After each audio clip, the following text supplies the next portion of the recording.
Hello, everyone, and welcome to our Realms of Roleplay Season 1 cast reunion. We're so happy that you are able to join us here today. I'm Carmen Askernes, and I'm joined by 75% of the cast and 50% of the people who helped us bring it to life. But we're small but mighty today. Thank you all for being here. Who are you? Hello. Say hello to everyone. Oh, you don't remember?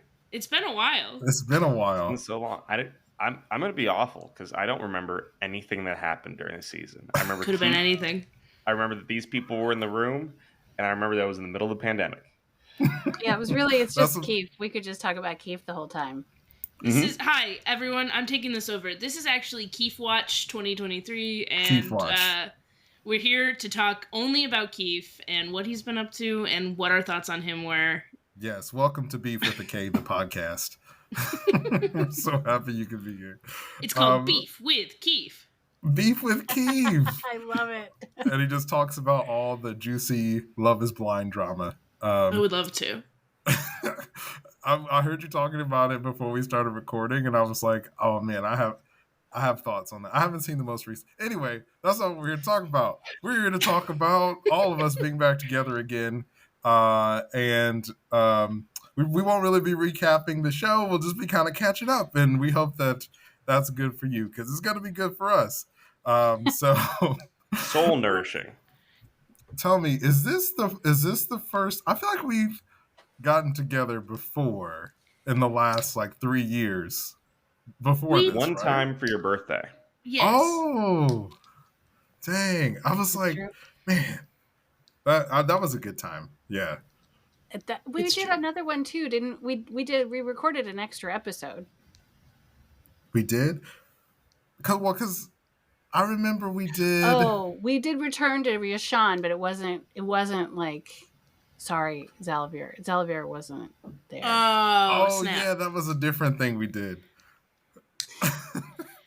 Because I was I know I played Matey again, but what had happened was Zoliveer wasn't invited. What had happened was we were doing it, and at the time you and I weren't super close, and I was like, man, I would feel bad asking Zoliveer to be on the show again because I don't know him that well. So Rude. But now we're all cool. So, but now you're friends. Yeah. I mean, up until this, we were really cool. We gotten really tight. So what happened? I mean, that means that I presume Keith appeared again. What is the latest on Keith? What did I miss about Keith? I don't think Keith did appear. No, Keith does totally not make did. So don't worry, Valerie, you didn't miss anything. I also don't know that what we recorded will see the light of day. I don't know if that's real. It will happen. It will. It's real. I don't know. The light of day. I don't believe that that's true, and therefore, I don't think it's canon. I mean, it's not. Who knows? But I think a big part that we're leaving out is Zoliveer is very busy. The thing is, Zoliveer is very busy. He's a busy guy. He's important. And busy. He makes a lot of games. Mm-hmm. He's teaching children how to gamble. Not teaching children how to gamble. See, when you say you're not, then maybe that is exactly. Listen, do you believe that the man who played Martin Money would ever teach children to gamble? Don't answer that. I actually believe it. I believe it more now than I did when I said that joke. Yeah. If you want to check out some of the games that Zoliveer makes, you can check him out at Strange Scaffold on all socials, right, Zoliveer? That is true. We actually have socials now. Congrats. Speaking of introduction things, I'll just say, yeah. Hi, I'm Zoliveer Nelson Jr. I played Martin Money on Realms of Roleplay Season 1, and I run a studio called Strange Scaffold and work on a bunch of other video games as well, including the upcoming Stranger Things VR. Aaron? Oh my gosh, we're 15 minutes into this and we're introing ourselves. I'm Aaron Fusco. I've been on a bunch of Realms of Roleplay projects, and also I'm just America's best friend in general. And I played Wynn the Changeling in Season 1. Oh, Mylan? Sorry. Hi. Thank you. Yes. Hi. I'm Mylan. I played Matey, the last human, on the Realm. And the roleplay. It sounds like a soap opera, The Realm and the Roleplay. It kind of was a soap opera. I mean, we really definitely leaned into that. Yeah, I was super here for it. So I think we talked about this before. I don't remember where though, so let's talk about it again. But when Mylan and I first met, we were like, we both love romance in games, and we would love if there was more romance in games. And so it was really exciting to have Keith and the whole Matey Keith romance storyline in season 1. Yes, we Did definitely you bonded over intend that. that? Oh, I don't think he No. intended Keith. No, but he knew something was going to happen. Because I used to run a panel called Foreplay Romance in Games about romance in video games, because I made a romance game, well, a couple of them, a long time ago. Long story, not super relevant, except for the fact that this is how Carmen and I met. And we, again, did the Spider-Man thing. You love romance in games. I love romance in games. And so I think it was like the first NPC that talked to me. I was like, yes, you. You made him real hunky, too. So, like, I mean, you had He's to a know. beefy boy. Well, it's actually funny because okay, exclusive for this reunion, there was a different character that I was planning was going to be the romance character, but then Keith was so good that I was like, okay, we'll just put this other character to the side in case Keith doesn't work out. This is the backup character. Who was it? Tell us everything. Oh, I have to look up his name. Do but, we meet him? Did he show up? No. Oh, he just. Oh. No, he was okay. a tiefling. But he wasn't sliding called doors though. moment. Keith the Tiefling. Keith the Thief. I Okay, so- can rhyme a lot with Keith. So it wasn't like a sentient tree or something. Like it wasn't like It was not. Was it Dead Man Tree Lover? he wasn't. He didn't become a tulpa and then become just like a very hunky, attentive tree man. No, unfortunately, That's disappointing. he currently exists in the annals of all the show notes that I have. He can show back up again. You never know. Would love to the secret Tulpa, a hunky attentive partner into existence. Is that on the table here for all of my characters and for myself? Is that available? Anything is possible. Great, perfect. So I kind of want to talk about when we were playing, it was the first time that a lot of us were meeting, and since then, well, even during that time, what was that experience like for y'all? Like kind of playing with people that you don't know super well, and like how has your bond evolved over the years, the literal years that it's been? Well, I'll just say that whatever magic you did in picking all four of us, when we played that first session, and I don't think we had a session 0 for this season. Like, No. we just showed up and played session 1, and immediately the level of cohesion that I experienced was unprecedented. Like, the fact that we were just like, yes, and immediately. Like, there were things we said, and all of us just agreed that none of us discussed previously, and we're like, yep, that happened in the past, and this is what our relationship is like now, and we're just gonna run with it. Heck Yeah, I think I think much like the way the campaign went, the chief feeling I had was being puppeteered. Because you might remember, I did talk quite a bit about how our every move and action was being forced down a certain kind of direct road, despite the chaos that lived in our hearts. And in a similar way, at first it was like, oh, delightful RPG session. Oh, delightful group of friends that it all just works. It's so smooth. And I realized, oh, Carmen engineered a friend group. And by the end, I did come to know America's best friend. I did come to know the glory of Mylan and Ash and Mallory. But I knew that it had been an engineered, constructed facade, and much like a character in the final episode of a critically acclaimed dystopian TV show, I looked into the camera and I smiled, knowing that I was okay with that. So, agree everything Zoliveer said, and I think that it was really smart to make our characters all friends first, and I loved how we started after a successful quest. And so we had something kind of imaginary to go off of to throw us into this, and then we were able to kind of move forward. I thought that worked really well. Yeah. I was gonna say you avoided the typical, like, they all meet in a tavern and get a job, but we did immediately go to a tavern right after that, so we reverse engineered back into the tavern to start our adventure. Yes, it worked out. I mean, I think it kind of made things better though, because we got to see sort of the town of Stone Snarry and the daily life of people there before they all died tragically in the fire from a dragon. But yeah, no, I think it's a testament to all of you as players. I think that like I'd met all of you individually at different points, and I was like, I think all of these people will like each other. I was a casting director in a past life or something. I don't know, but I think it's just like everybody was really excited to tell the story together, and I think the cool thing is like Ash and I were talking about this the other day that I think the first 5 episodes, we were all still just like building this world and learning these characters together. And I think the moment on the boat when all of the characters started to really bond with each other, when you're headed to Broken Rock, I feel like that's when it kind of like, that's our crossing the threshold moment of our hero's journey. And I think it really solidifies you all as a team and who each of you are. And I think that was really exciting to watch back. Wait, you mean when Martin started keeping secrets from us?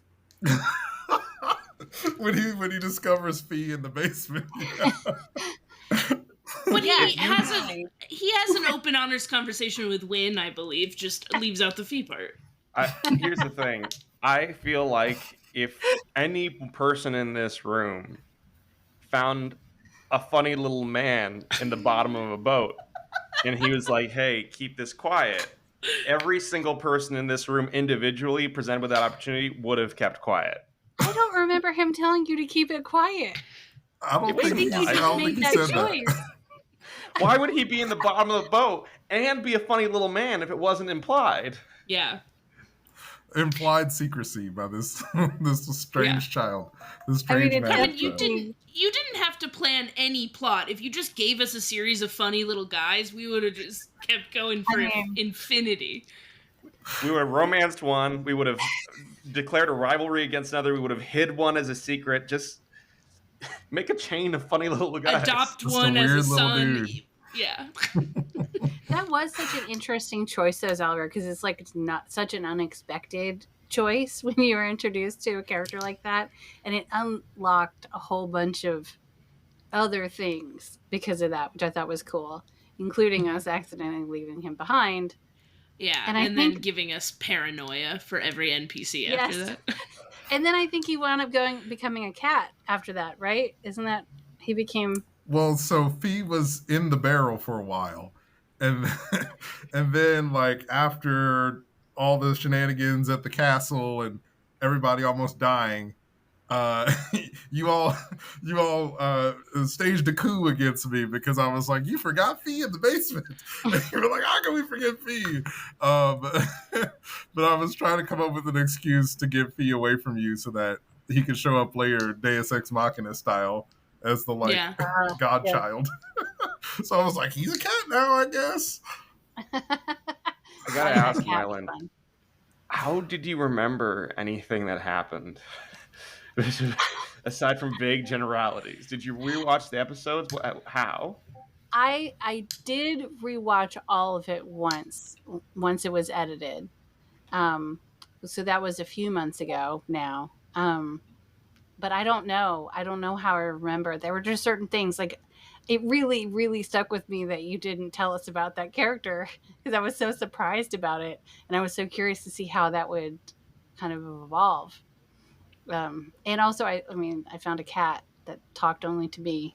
So I think its name was Kit, if I'm correct. That's right. Kit the cat. Yeah. You remember Tony, the pony, that we kind of forgot about at a certain point? Yeah. We forgot about Tony the pony and like the automatons immediately. Oh, the automatons. What were their names? I can Robert never 1 and remember Robert which 2? one was which. Yeah. Yeah. Did anyone actually like? I think one interesting thing for this D&D game, perhaps the one oversight of the cast, or maybe it was what made us work all great together, is that we were so in the moment None of us was the note taker of the table that I remember from what I remember. It's not I don't true. know. No, Aaron Fusco. I took handwritten notes on like loose computer paper, and I just had like a stack of just like a bunch of notes of everything. Okay. But that makes sense for Win too. Like that's why Win remembered stuff, is because I remembered stuff. Yeah, but you're like that. I mean, I do. You are the best note taker I know. Facts. Thank you. So if we forgot anything, I hate to say it, but does that make it Win's fault? Is Fee 100%. locked in the Yes. basement because of Yes. Win? Oh yeah. No, for sure. that feels more like an oversight of us assuming that Carmen was being kind to us. Like it does. Like at some point you have to leave the basement, and before then we weren't doing head counts like a kindergarten teacher every time we walked into another scene. Okay. Look, I messed up, y'all. I gave you too many NPCs, and I was like, I need to get rid of some of these folks. Yeah, we were collecting them like Pokemon. Yep. It's true. And for some reason, Very I true. was like, yeah, they go with you. I should have been like, no, I have a quest to save my family somewhere else. Yeah. But it worked That's why out. you just listen. Here's the secret of to be a DM. You make a roll. You make a secret roll to see if they go with you, and you just roll badly every time, no matter what the dice says. Oh, I'll make a persuasion check to see if they go with you. Okay, and let me see if that works. No, doesn't. Unfortunately. How Wow. often See, did you fudge your rolls? Carmen? Never. I was honest. There's not even one time. No. See, Zoliveer, this is a test. He's looking me in the eyes right now because we Zoliveer's talked like, about I this did. offline, and he's trying to call me out in 4K. But I'll tell you this. I didn't do it. I didn't do it, Zoliveer. I was honest with every single roll. And if I wasn't, then I'm honest with this roll right now of deception. So, yeah. Anyway, I want to talk a bit about Win and how you kind of assumed the role of like the party. We can't keep talking about this, Carmen. Carmen, this is all we ever talk about. All we ever talk about but I is can't how remember if we talked about it. constantly force myself into the leader role because everyone else we play with wants to be a chaos gremlin, and I am the person who just wants to do a good job constantly. Aaron is the person who wants to be the best at doing a good job, and I keep watching as the time ticks up, and I'm like, the plot's gotta move, so Win makes decisions.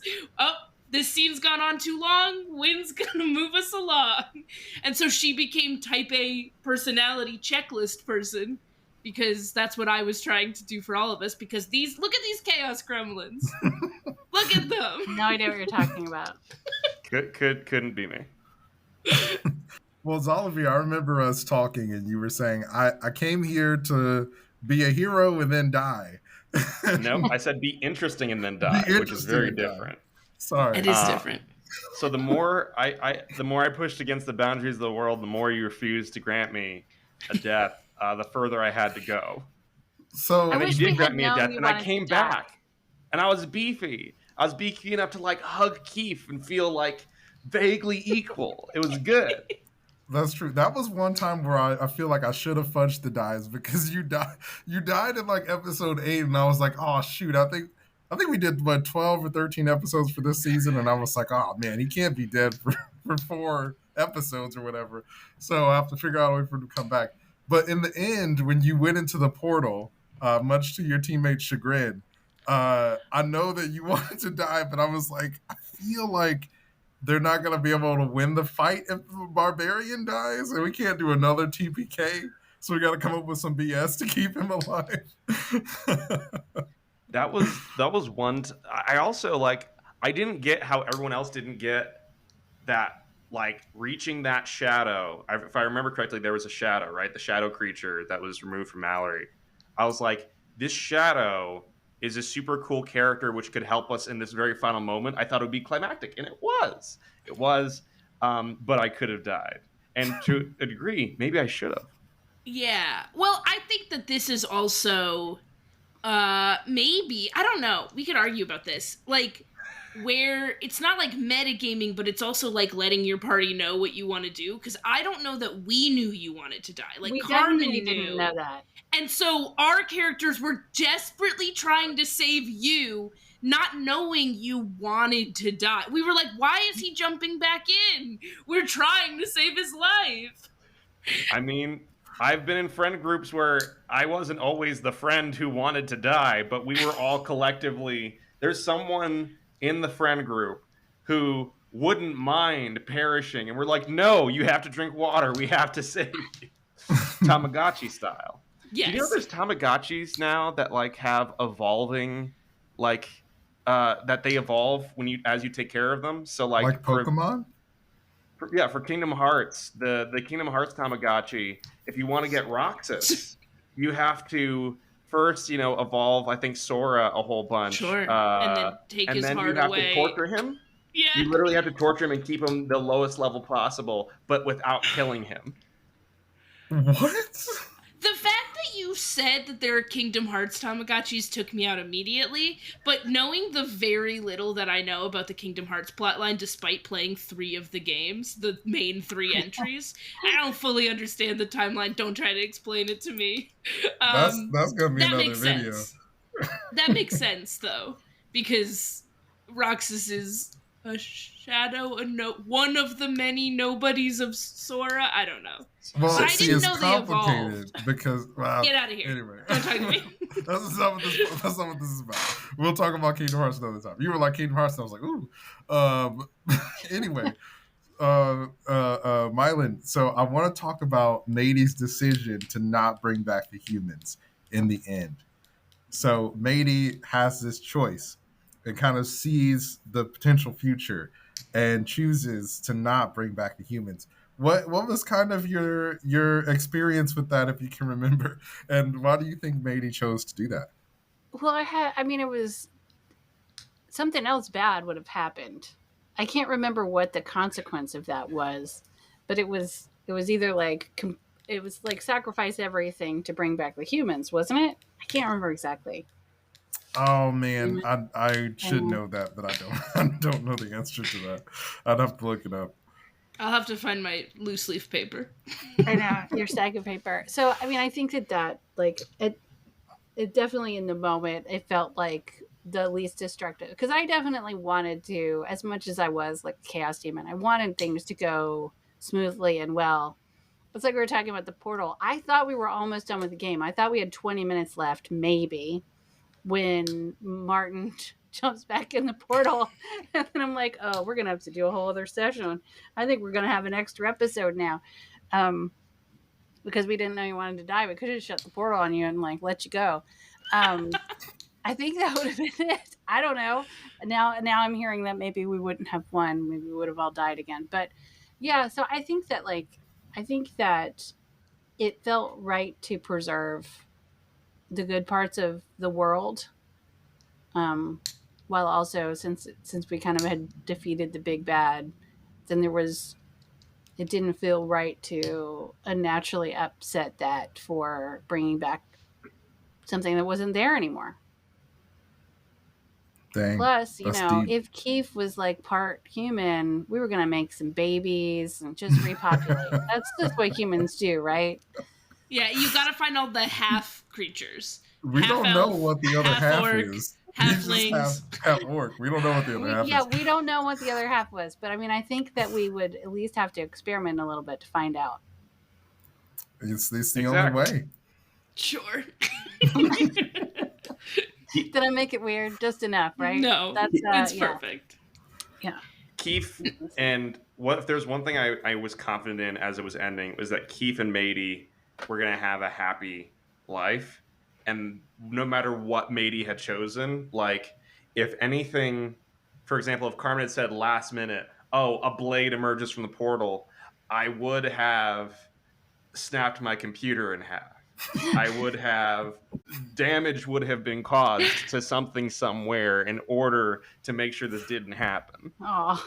Yeah, our actual literal friendship was in danger. Zoliveer was like, we better have an happy ending. But yeah, no, I think that like it was great to see you all come together in the end and outwit my monster tower so that you could get to the top and take out Bathos and save the world. Using all of our inspiration to give Mallory consistent advantage on rolls to continue to fail. With her cursed dice. Poor Her Mallory. cursed dice, yeah. Yeah. Poor Cursed Mallory, dice. dude. But Carmen, I have a question for you. Oh, yeah. My question for you is, when did we ruin all of your plans? What was the worst parts of us destroying or doing something that you didn't think we were going to do? Which I acknowledge is most of the campaign, because I feel like a lot of your reactions were like, why?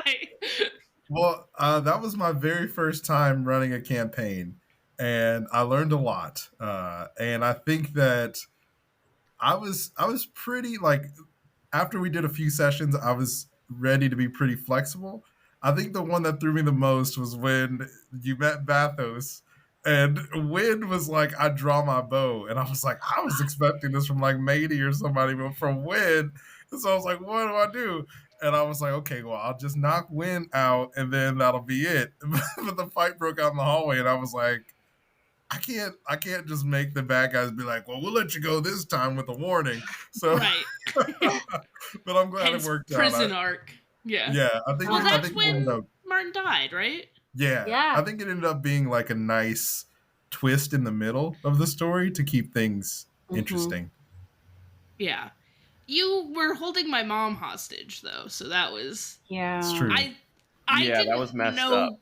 that was the big bad when like, I knew he was obviously bad, but I didn't know that was the final boss when Wynn drew her bow. But it was like, in that moment, like, she's so fiercely protective of the people that she loves that, like, that was what I knew it was a bad idea as Aaron, but like, I think that that's what Wynn would do to try to, like, it felt natural. Save the people she loves. It was great. No, it was great. I loved it. I'll defend that choice to my grave. It was a great scene and great moment, for sure. We almost made it through. If I had stayed focused on one enemy at a time, which I had not thought about, because like I was still very much in video game mode, where it's like it's I don't know, it felt different, right? And so it wasn't.